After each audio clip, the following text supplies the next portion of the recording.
तो हेलो बच्चों, स्वागत है आपका गुरुकुल आश्रम के इस प्यारे से चैनल पे। और आज का जो लेक्चर है वो हमारे क्लास 9th के लिए रहने वाला है। आज के लेक्चर में हम क्लास 9th के केमिस्ट्री के पहले चैप्टर के बारे में पढ़ने जा रहे हैं। तो आज का हमारा लेसन है कि हमारे आसपास के पदार्थ यानी कि मैटर्स इन आवर सराउंडिंग। तो देखिए बच्चों, साइंस के बुक में केमिस्ट्री का 4 जो लेसन है वो दिया गया है जो आपको पढ़ना है। ठीक है, तो आज हम पहला लेसन पढ़ने जा रहे हैं यानी कि मैटर्स इन आवर सराउंडिंग। देखिए हमारा दूसरा लेसन क्या है कि क्या हमारे आसपास के पदार्थ शुद्ध है। तीसरा लेसन है परमाणु एवं अणु और चौथा लेसन है परमाणु की संरचना। तो मैं कोशिश करूंगी कि जल्दी से इन चारों चैप्टर्स को आपको पढ़ा देने के लिए, ताकि आप अच्छे टाइम पे इसका रिवीजन भी कर पाए और इसे याद भी कर पाए। ठीक है, तो आज का हमारा लेक्चर जो है वो है हमारे आसपास के पदार्थ के बारे में। तो इसी के साथ हम बढ़ते हैं टुडे लेसन की ओर, जो कि है मैटर्स इन आवर सराउंडिंग। बच्चों, मैटर्स इन आवर सराउंडिंग को पढ़ने से पहले हम कुछ बेसिक बातें जानेंगे, जैसे कि साइंस किसे कहते हैं। ठीक है, साइंस शब्द की उत्पत्ति किससे हुई है, इन चीज़ों को पढ़ेंगे। और साइंस को कितने भागों में बांटा गया है, इन सभी चीज़ों को पढ़ने के बाद आज हम केमिस्ट्री का चैप्टर नंबर 1 का लेक्चर नंबर 1 स्टार्ट करेंगे, जो कि है मैटर्स इन आवर सराउंडिंग।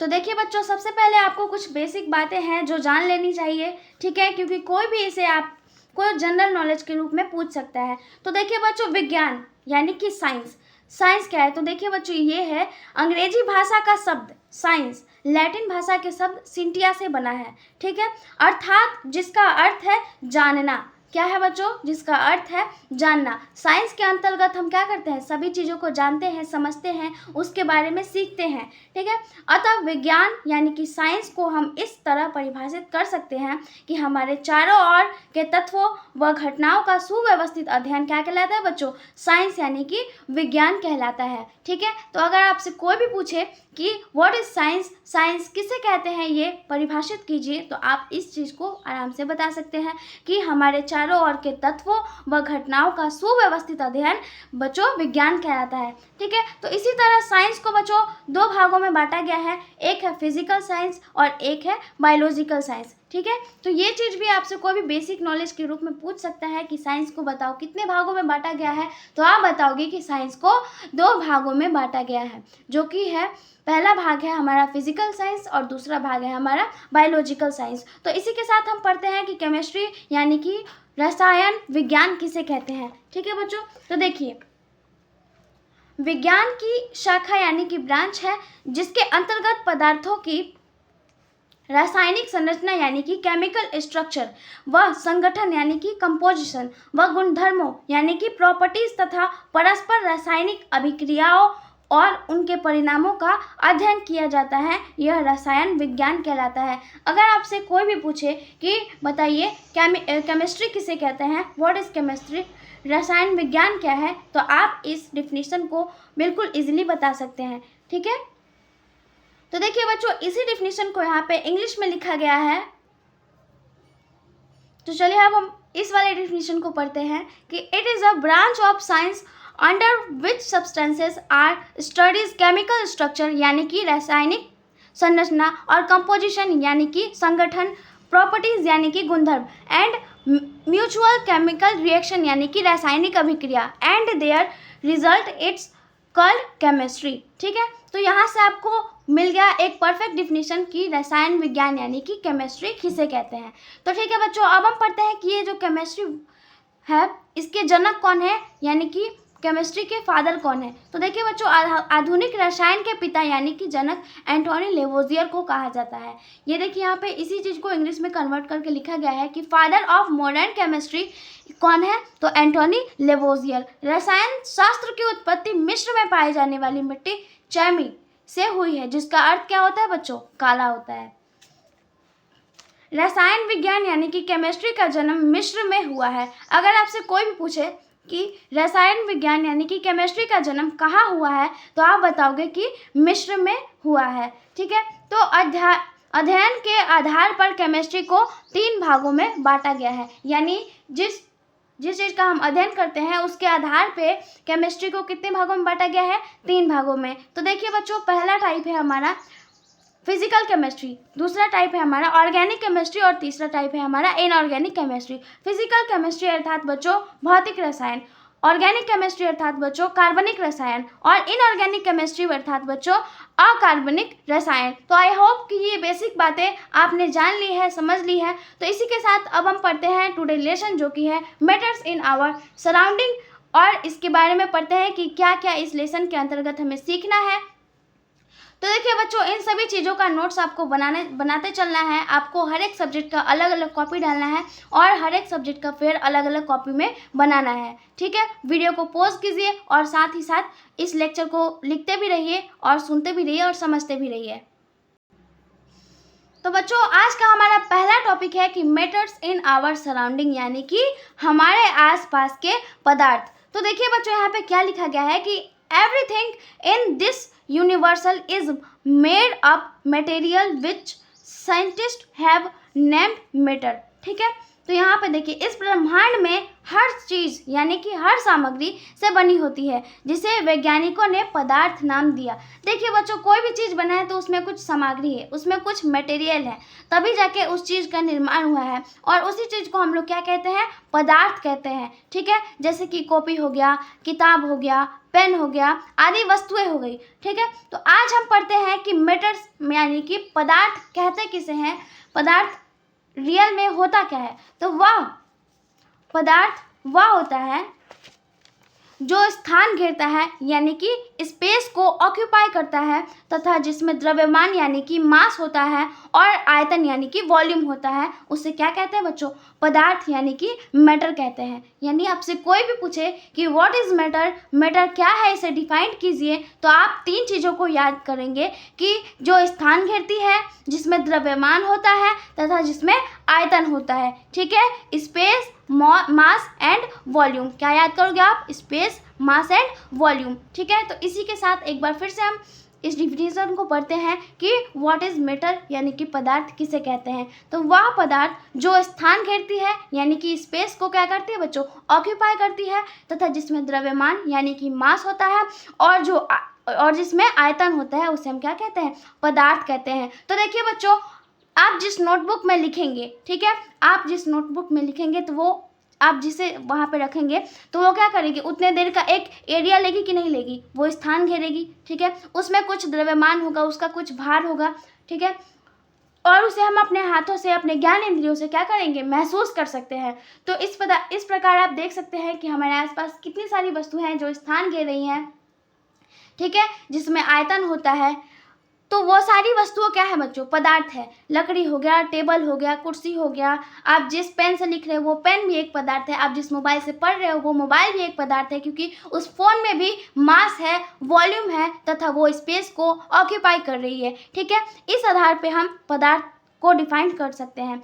तो चलिए बच्चों, अब देखते हैं कि क्या लिखा है हमारे नोट्स में आगे कि भारतीय दार्शनिक यानी कि इंडियन फिलोसफर। बच्चों, इंडियन फिलोसफर क्या होता है, फिलोसफर और साइंटिस्ट में अंतर होता है। साइंटिस्ट जो होते हैं वो अपने बातों को साइंटिफिक तरीके से क्या करते हैं, प्रूव करते हैं, लेकिन जो फिलोसफर जो होते हैं यानी कि जो दार्शनिक लोग होते हैं वो क्या करते हैं, किसी भी चीज़ का एक पर्टिकुलर डिफिनेशन देते हैं कि हाँ ये ऐसा हो सकता है, इसे हम यह कहते हैं। लेकिन साइंटिस्ट जो है वो चीज़ों को क्या करते हैं, साइंटिफिक तरीके से प्रूव करते हैं। ठीक है, तो आई होप कि आपको समझ में आ गया होगा कि दार्शनिक और वैज्ञानिक में क्या अंतर है। तो देखिए क्या लिखा गया है हमारा कि भारतीय दार्शनिकों ने पदार्थ को 5 मूल तत्वों के रूप में वर्गीकृत किया है। ठीक है, तो आपसे कोई भी पूछे कि भारतीय दार्शनिकों ने यानी कि इंडियन फिलोसफर्स ने पदार्थ को कितने भागों में वर्गीकृत किया गया है, अर्थात बच्चों इन्हें 5 भागों में 5 मूल तत्वों के रूप में वर्गीकृत किया गया है, जिन्हें पंच तत्वों के नाम से जाना जाता है। आप इस टॉपिक को बिल्कुल अच्छे से याद रखोगे कि भारतीय दार्शनिक ने पदार्थ को 5 मूल तत्वों के रूप में वर्गीकृत किया है, जिन्हें पंच तत्वों के नाम से जाना जाता है। ठीक है, पंच तत्व आपने कहीं ना कहीं सुना होगा बच्चों। तो वो क्या क्या है बच्चों कि सबसे पहला है हमारा कि वायु यानी कि एयर, दूसरा है अर्थ यानी कि पृथ्वी, तीसरा है आग यानी कि फायर, और चौथा है वाटर यानी कि पानी, और पांचवा है स्काई यानी कि बादल। तो इन पंच तत्वों के रूप में पदार्थ पदार्थ को वर्गीकृत किया है किसने, तो भारतीय दार्शनिकों ने। ठीक है, तो अब हम पढ़ते हैं कि फिजिकल नेचर ऑफ मैटर, यानी पदार्थ की भौतिक प्रकृति आखिर होती कैसी है।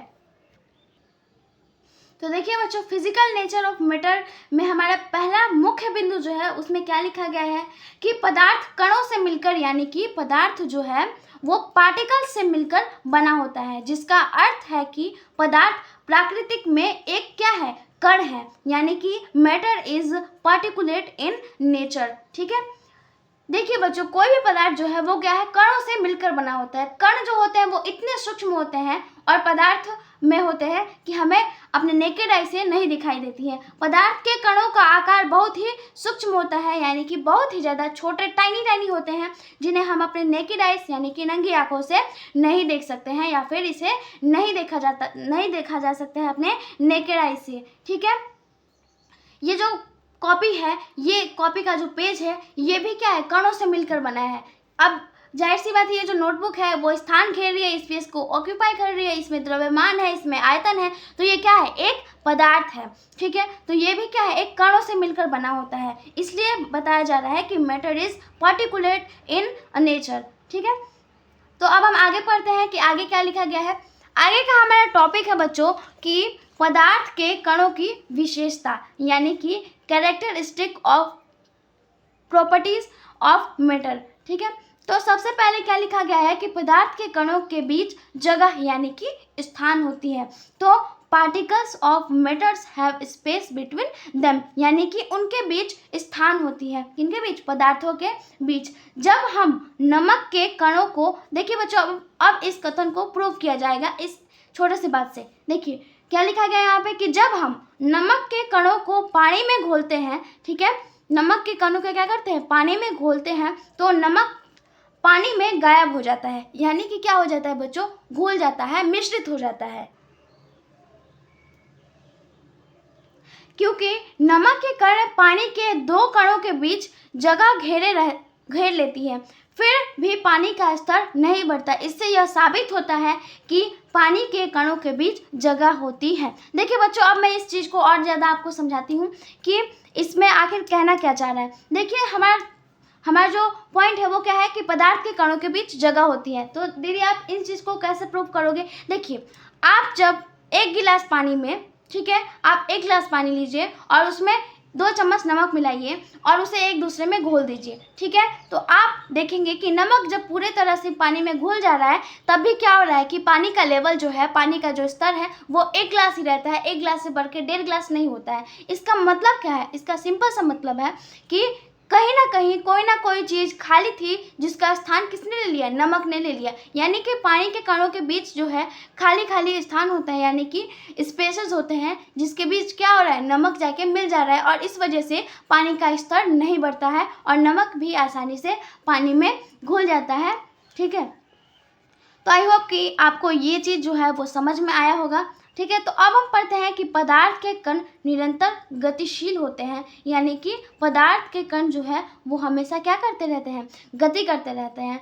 Particles of matter are continuously moving, यानी कि जो पदार्थ के कण जो होते हैं वो निरंतर क्या करते रहते हैं, गतिशील होते हैं, गति करते रहते हैं, मूव करते रहते हैं। तो देखिए पहला पॉइंट है हमारा कि पदार्थ के कण यानी कि पार्टिकल्स ऑफ मैटर निरंतर गतिमान रहते हैं, अर्थात उनमें गतिज ऊर्जा यानी कि काइनेटिक एनर्जी होती है। क्या होती है बच्चों, काइनेटिक एनर्जी यानी कि गतिज ऊर्जा होती है। जैसे जैसे तापमान यानी कि टेम्परेचर बढ़ता है, ठीक है, देखिए बच्चों इस चीज़ को ध्यान से समझिए कि जैसे जैसे हम किसी चीज़ का तापमान बढ़ाते हैं, उसका टेम्परेचर बढ़ाते हैं, तो कण तेज गति से चलते हैं। हम कहते हैं कि तापमान बढ़ने के साथ साथ कणों की गतिज ऊर्जा यानी कि काइनेटिक एनर्जी जो है वो भी बढ़ रही है। मान लीजिए आपने किसी चीज़ को हीट किया, तो उसमें क्या है, हीट करने पर उस पदार्थ के जो कण हैं वो भी क्या करते हैं, मूव करते हैं, तेज़ी से मूव करते हैं,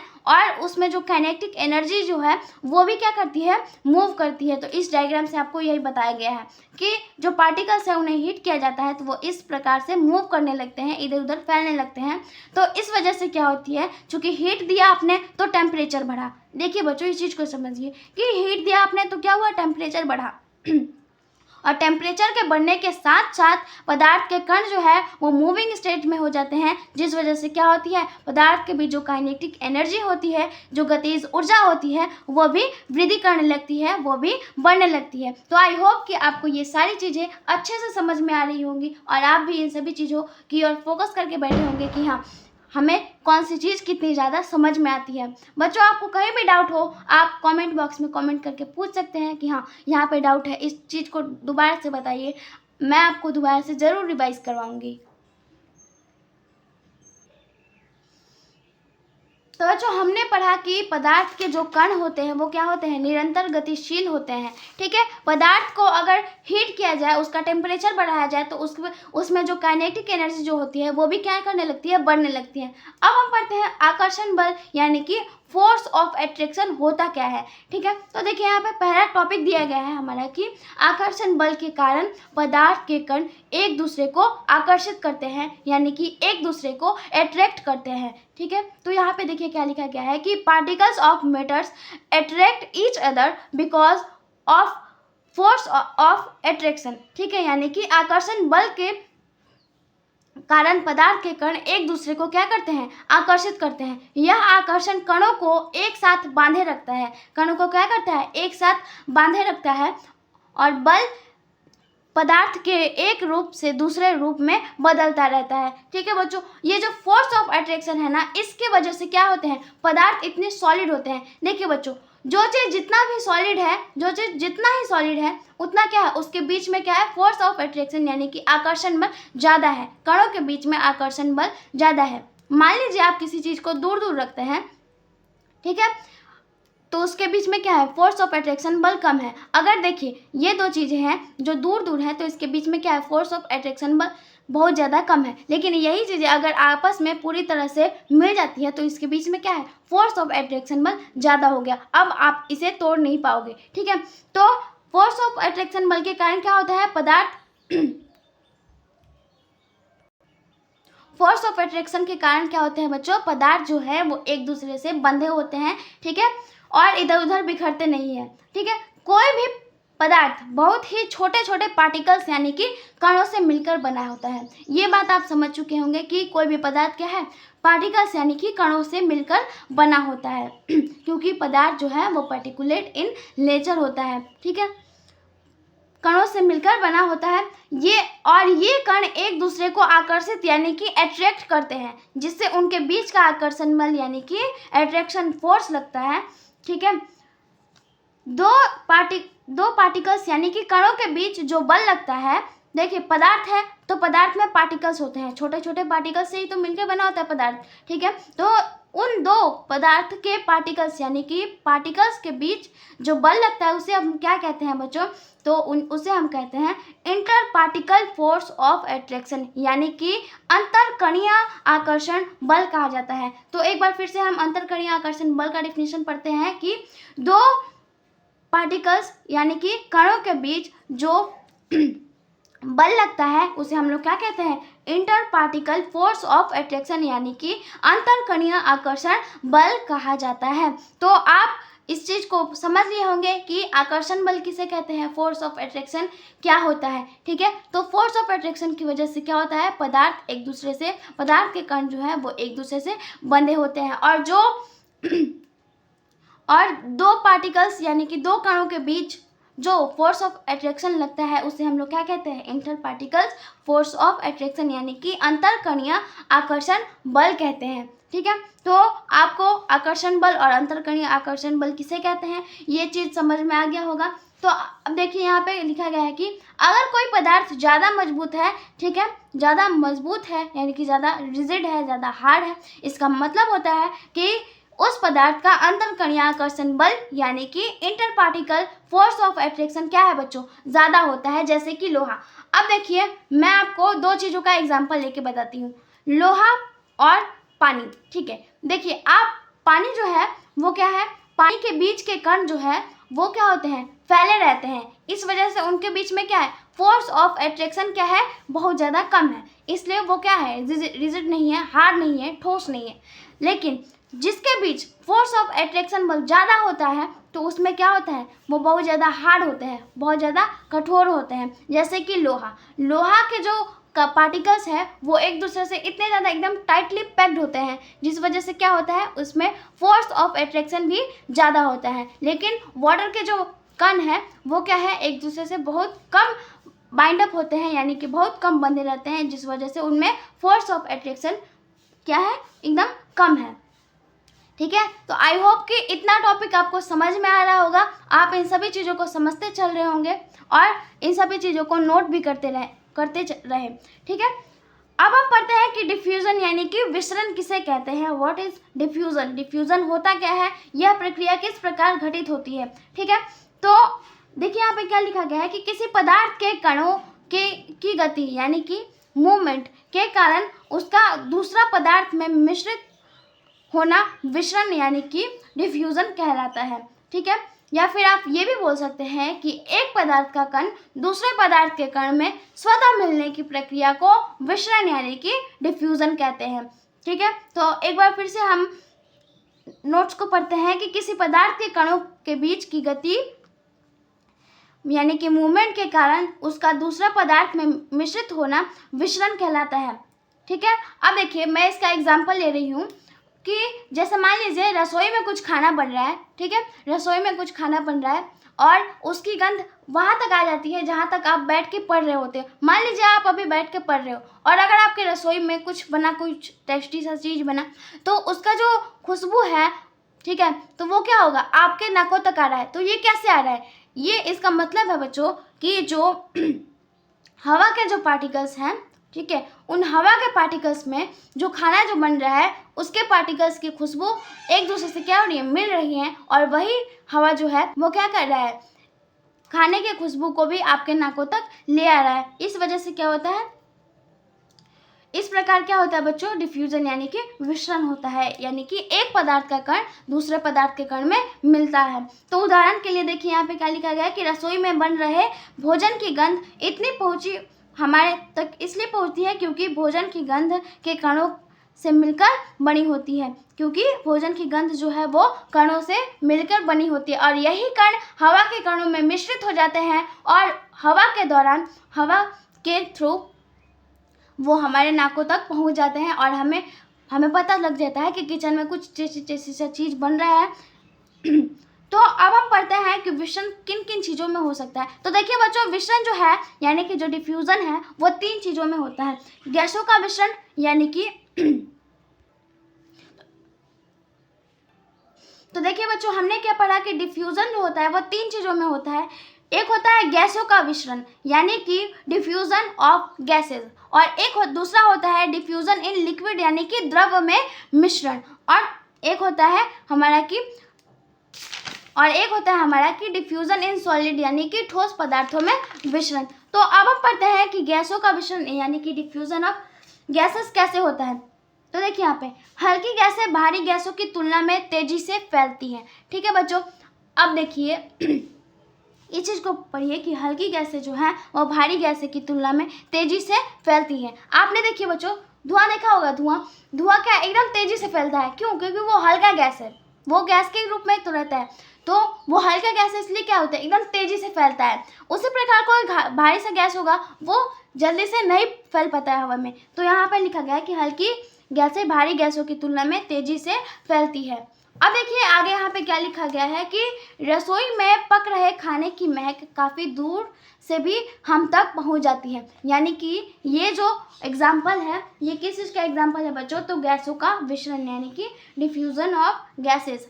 रसोई में पक रहे खाने की महक काफ़ी दूर से भी हमारे तक पहुँच जाती है। ऐसा इसलिए है क्योंकि जब भोजन पकाया जाता है तो भोजन में मौजूद कुछ पदार्थ जैसे गैसों छोड़ते हैं, उनमें भोजन की गंध होती है। इन गैसों के कण बहुत तेज़ी से चलते हैं और फैलकर हवा में मिल जाते हैं। ठीक है, तो ये चीज़ आपको समझ में आ गया होगा कि तो देखिए बच्चों, आपको ये समझ में आ गया होगा कि गैसों का मिश्रण किस प्रकार से होता है कि हल्की गैस भारी गैसों की तुलना में तेजी से फैलते हैं। ठीक है, जो हमारे रसोई में जो भोजन पकता है वो क्या है, एक हल्के गैस के रूप में रहता है और वो क्या करता है, हवा के साथ मिल जाता है, यानी कि एक पदार्थ के कण दूसरे पदार्थ के कण में मिल जाते हैं एक दूसरे में। और क्या होता है कि वही हवा, जो हवा होता है वो क्या करता है, भोजन के गंध के जो पार्टिकल्स होते हैं उसे भी क्या करता है, अपने साथ लिए आता है और वो महक भी हमारे नाकों तक फैल कर पहुँच जाता है। ठीक है, तो यहाँ पे देखिए और आगे क्या लिखा गया है कि जलती हुई अगरबत्ती यानी कि इंसेंस स्टिक की सुगंध हवा में धुएं के फैलने के कारण चारों ओर फैल जाती है। देखिए बच्चों, आपने देखा होगा कि अगर आपके भगवान जी के पास कोई अगरबत्ती जल रही है, ठीक है, तो उसकी सुगंध जो है वो पूरे घर में फैल जाती है, हर जगह उसी अगरबत्ती की खुशबू यानी कि इंसेंस स्टिक की खुशबू फैली रहती है। ये क्यों होता है बच्चों, क्योंकि जो अगरबत्ती के धुएं का जो पार्टिकल्स है वो क्या होते हैं, हवा के पार्टिकल्स में मिल जाते हैं और वही हवा के पार्टिकल्स क्या होते हैं, फैलते हैं और हमारे नाकों तक पहुंच जाते हैं। तो जिस वजह से हमें पता चलता है कि हाँ, ये अगरबत्ती जो है बहुत ज़्यादा सुगंधित है। तो ये एग्जाम्पल्स है डिफ्यूज़न ऑफ गैसेस के, तो आपको इन्हें याद करना है क्योंकि ये आपके एग्जाम में पूछा जाएगा। देखिए यहाँ पे लिखा गया है कि अगरबत्ती जलाने से भी गैसों के कण तेजी से सभी दिशाओं में फैलते हैं। अब पढ़ते हैं हम लोग कि इत्र की गंध हवा में इत्र के वाष्प के फैलने के कारण होती है। इत्र यानी कि जो आप परफ्यूम जो लगाते हो, देखिए बच्चों, आप परफ्यूम लगाओगे तो वो परफ्यूम की खुशबू जो है वो पूरे कमरे में फैल जाती है। क्यों? क्योंकि जो परफ्यूम के जो पार्टिकल्स हैं वो हवा के पार्टिकल्स में मिल जाते हैं, जिससे क्या होता है बच्चों, वो हवा जो है वो फैलती है। जैसे जैसे हवा फैलती है वैसे वैसे आपके परफ्यूम की खुशबू भी फैलती जाती है। जब इत्र की बोतल खोली जाती है तो तरल इत्र तेजी से वाष्प गैस में बदल जाती है। अब हम पढ़ेंगे बच्चों कि वेपर्स किसे कहते हैं, गैस किसे कहते हैं। इन सभी चीज़ों के बारे में हम पूरे डीप में जाके पढ़ेंगे कि हाँ, क्या चीज़ कैसे होता है। तो इसी के साथ हम अब पढ़ते हैं कि डिफ्यूज़न इन लिक्विड यानी कि द्रव में विषरण किस प्रकार से होता है, यानी कि द्रव में किस प्रकार से कोई चीज़ मिश्रित हो जाता है। तो देखिए हमारे यहाँ पे क्या लिखा गया है कि तरल में विषरण गैसों की तुलना में विषरण धीमी होती है। ठीक है, देखिए बच्चों, गैसों में विषरण एकदम फटाक से हो रहा था। क्यों? क्योंकि हवा के पार्टिकल्स में कोई भी चीज़ मिल जाता है और हवा की वजह से वो भी क्या होता है, उस पार्टिकल्स की खुशबू जो है वो भी क्या होती है, हर जगह फैल जाती है। लेकिन जो लिक्विड है, लिक्विड में विषरण जो है, डिफ्यूज़न जो है, वो हवा की अपेक्षा थोड़ी सी, यानी कि वो गैसों की अपेक्षा थोड़ी सी धीमी होती है। ठीक है, तो देखिए यहाँ पे वही लिखा गया है कि तरल में विषरण गैसों की तुलना में विषरण धीमी होती है। इसका कारण यह है कि तरल में कण धीमी गति से चलते हैं। ठीक है, अगर आपसे पूछे कि लिक्विड में कण किस प्रकार से चलते हैं तो गैसों की अपेक्षा क्या है, लिक्विड में जो कण है वो धीमी गति से चलते हैं। तो इसके लिए हम उदाहरण ले रहे हैं कि उदाहरण है पोटेशियम परमैंगनेट यानी कि KMnO4। बच्चों, केमिस्ट्री में आप इन सभी फॉर्मूलों को भी बनाना सीखेंगे। ये सारे हमारे क्लास 9 के सिलेबस में है कि हम फॉर्मूले को किस प्रकार से बनाएंगे, तो आपको इस चीज़ के लिए ज़्यादा परेशान नहीं होना है। आपको बस अभी इस चीज़ पे ध्यान देना है कि उदाहरण यहाँ पे लिखा क्या है, समझाना क्या चाहता है ये एग्जाम्पल हमें।